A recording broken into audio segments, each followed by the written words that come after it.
Eileen es profesora de Harvard University, fundadora y directora ejecutiva de la iniciativa Shine, que hablábamos justo ahora. Shine investiga el impacto del trabajo y las operaciones empresariales en el bienestar y el florecimiento individual, organizativo y social. Su investigación se centra actualmente en el trabajo como plataforma para mejorar el bienestar, situando a las personas y la salud en el centro de la sostenibilidad corporativa y la cultura empresarial. Eileen, thank you so much for being here. The floor is yours.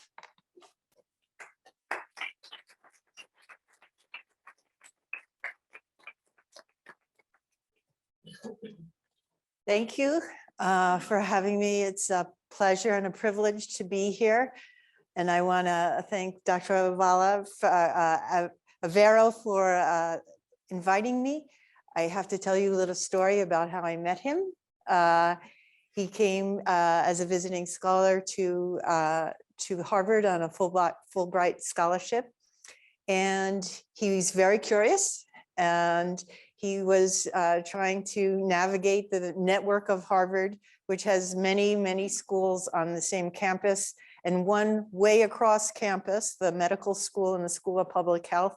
But he found me, and we met at the business school, and we were just having a short lunch that became a long lunch, and then another lunch. And then we had all these big plans, and the pandemic hit. But we feel so simpatico about and passionate about this work that we kept it up. So here I am. Thank you for having me. First, my apologies for not my ignorance in Spanish. It's been on my to-do list for a very long time. I collect data in Mexico and South America, and I promised I want to be able to talk to the employees and the leaders in Spanish, and I'm not there yet, so I apologize. It's still on my to-do list. So today I want to talk to you about creating a sustainable workplace culture that enhances human flourishing. Why? Why do we care? And that's really what I want to get down to the weeds on and share with you a lot of what I've learned, and a lot of what I've learned from employees themselves. And so we collect data via surveys, we collect data by production systems, we collect data by blockchain, we collect data by interviews, focus groups. So it's very rich data that has taught me a lot, and I want to share some with you. It's not advancing.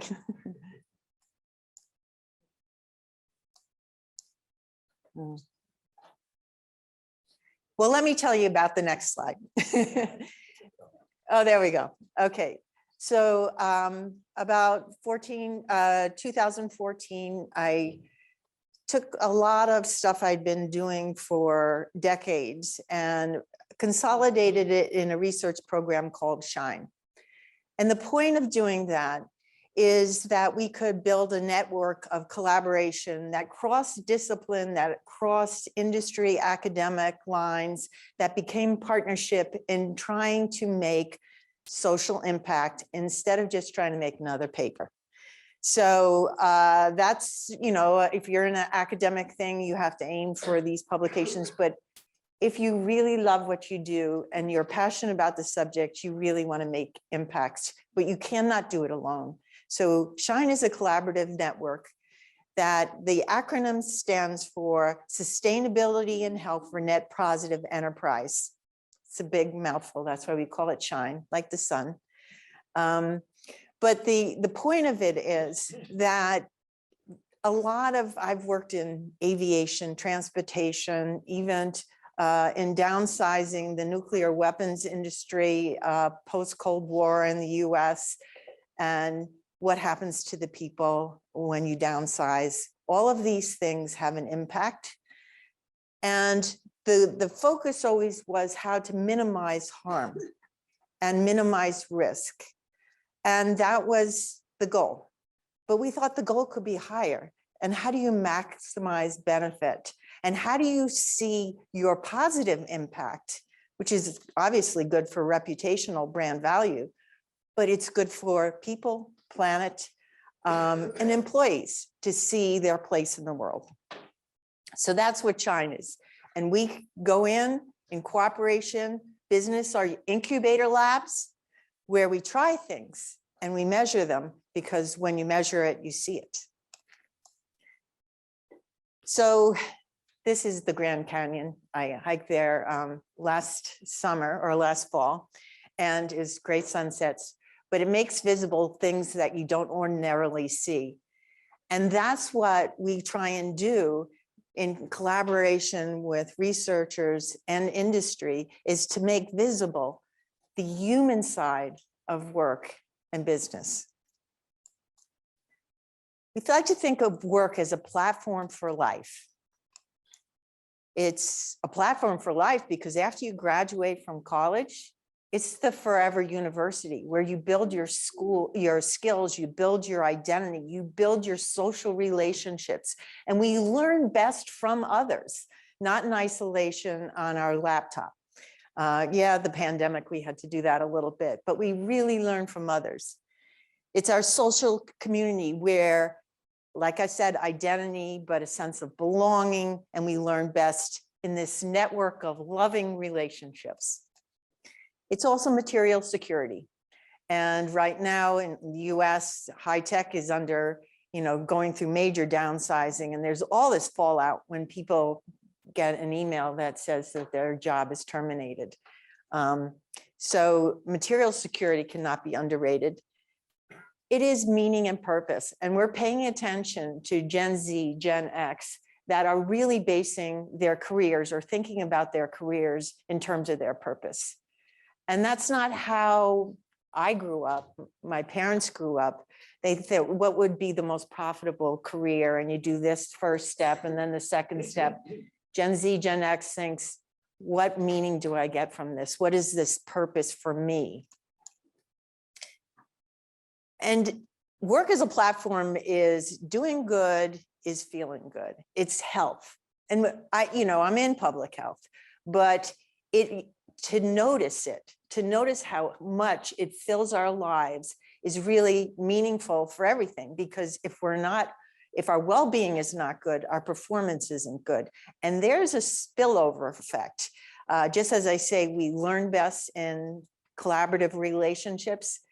Well, we suffer most if the feeling is not a mutual feeling that we share of feeling good.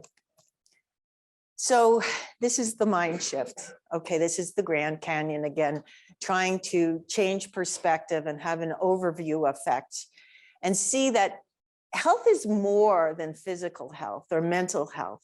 It comes in many forms that we don't even think about. And learning is sustenance, like food and sleep, meaning, purpose, collaboration, social belonging. These are all very important.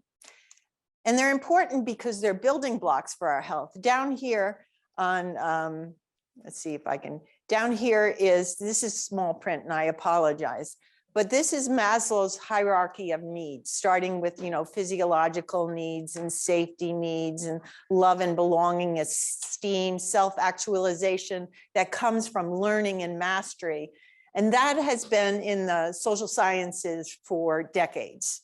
But work has this similar kind of hierarchy that matches that pyramid in terms of these steps of physiological safety needs, esteem, and self-actualization. So after you leave home, where else do you get it? Work is a very, very productive arena.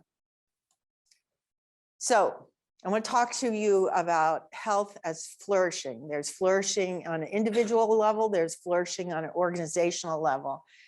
And what is flourishing?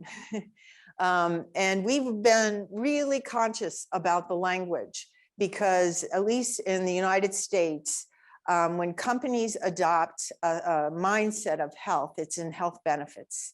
It's in wellness programs. We offer yoga. We do reimbursement for joining a gym. So it's a kind of a benefit mindset.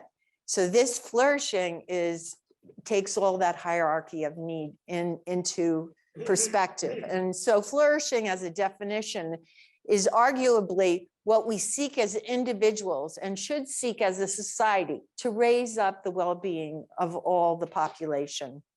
So with a conception so broad, how do we measure it? So early on in Shine, we partnered with another center in Harvard, which was the Institute of Quantitative Social Sciences and the Center for Human Flourishing, and worked on metrics that my colleague, Dr. Vanderwall, had already started to put together items. And we started embedding it in our survey research. And what it is this broad conception of what is flourishing. What do we hope everyone will be when they're at their optimal level? And then it encompasses satisfaction and happiness, mental and physical health, meaning and purpose, character and virtue, close social relationships. And these 5 dimensions are the goals. This last one, financial stability, is a means to those goals. Now, is this everything? Probably not, but it's actually a really good comprehensive picture. And that's what we've been using to start the questioning and start the proof points. So when we go to the incubator labs, businesses, and we work with them, we work on seeing what does this flourishing in life mean for flourishing or performance at work. So we look at, things that businesses already use for their KPIs or performance metrics, like job satisfaction and engagement. We look at overall health in the US. Employers are the main provider of health insurance, so they're very interested in costs and quality in that area. And job meaning and purpose. And we actually added that to the list that employers were already looking at because it has a significant impact as we go in and we do this research in the lab. This is what we find. So one other thing we look at is this is not that just flourishing employees help job performance or job engagement, but these things, people find meaning and purpose in their work, for example, it has a spillover effect. So these are reciprocal relationships. The other piece that's really important is, so we're defining endpoints in this flourishing in life and flourishing at work. But there's a whole ecosystem, the context of work and work arrangements and how we respond to them. And that's been made so much more visible in COVID because work changed. So we wanted to know, what are the drivers at work that would affect these performance outcomes? So we actually culled from decades of organizational management, psychology, science, and went to what we know as regenerative resources at work, like how work is organized and how it feeds our well-being and job performance. And this network of resources, supportive relationships, meaningful job, manageable workload, job autonomy, job security and fair wages, work-life integration, learning and growth, healthy environment. These things we just culled from proof points in the literature, created metrics for them to use to understand, are they the drivers for the performance in flourishing in life and flourishing at work. Another piece is care and culture. So when we started this, we were focused on all of the work arrangements that were resources for flourishing, but they were all individual resources.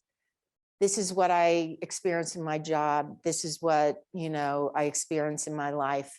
We wanted an outward view.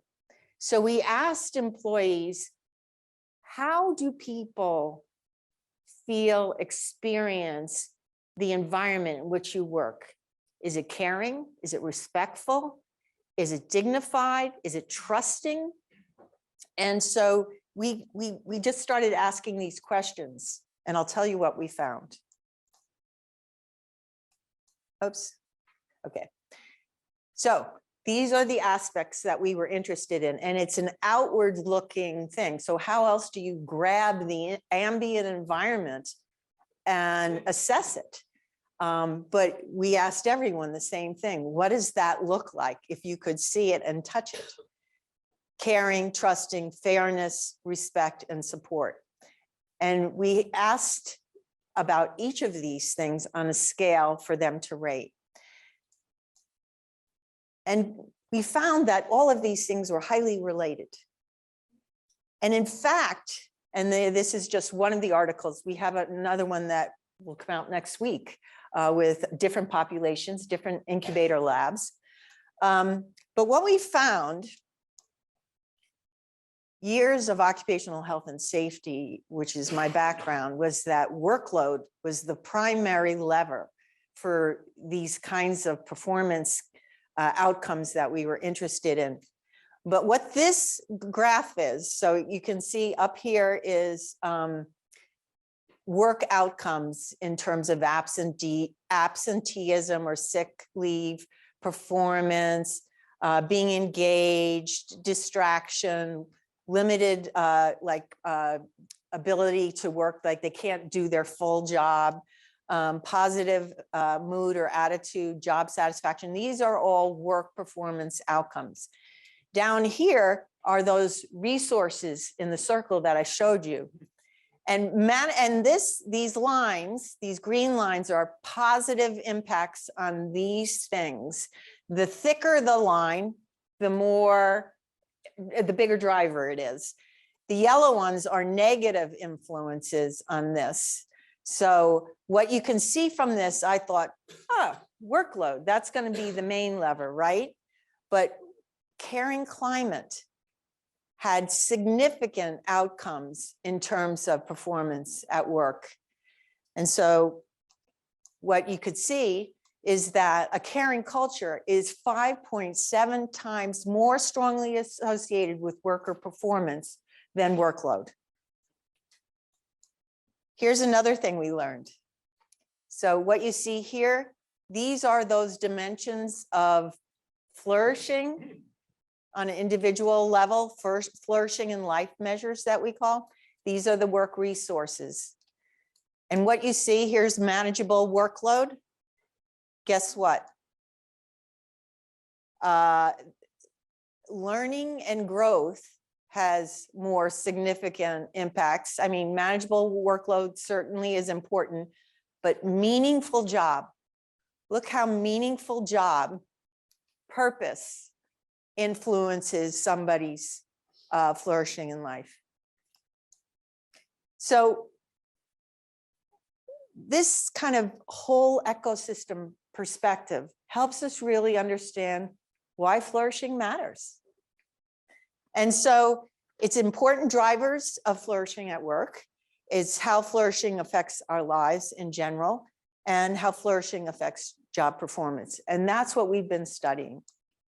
So here's an example. You can see a lot of the publications of our work on the Shine website.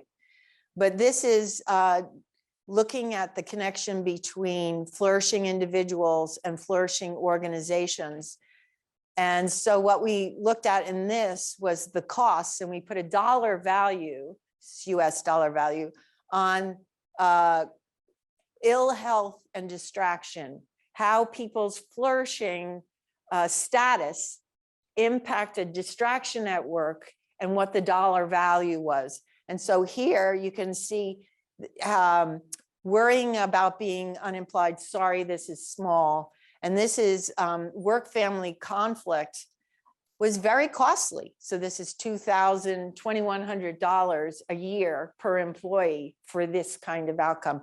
And on the other hand, these things, if the condition was there, had a very positive return on investment, as an example. So how to build well-being? You got to measure it first. And, you know, we're trying to do this with blockchain, have an immutable ledger that you can aggregate data, have big data, even for AI. And so that you can, you know, you can see your impacts and your value. This is the whole model, flourishing organizations and flourishing individuals. It's everything we talked about, having the metrics of how you measure flourishing in life, how you measure flourishing at work, and the connection between those, but also, very importantly, the resources that the workplace can give for that.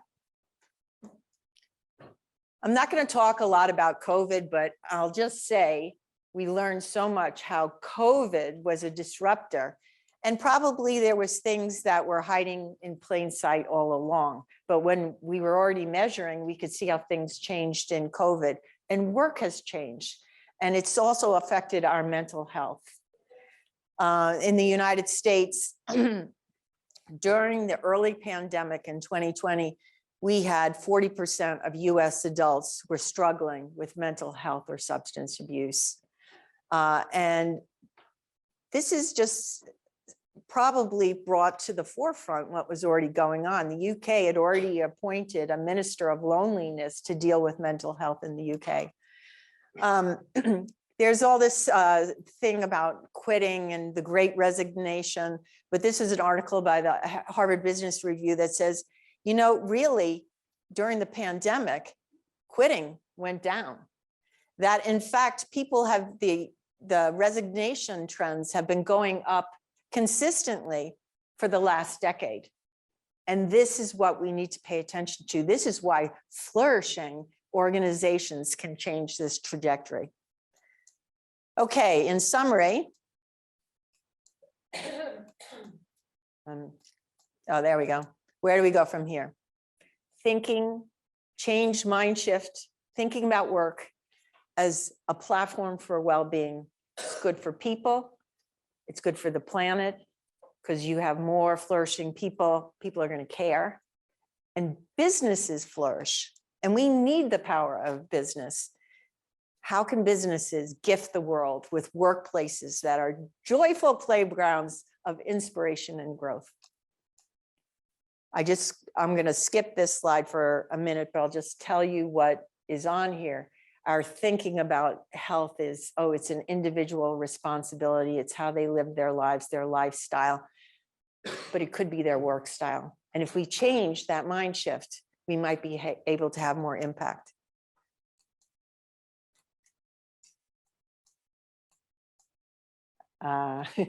We're not getting to key takeaways, but anyway.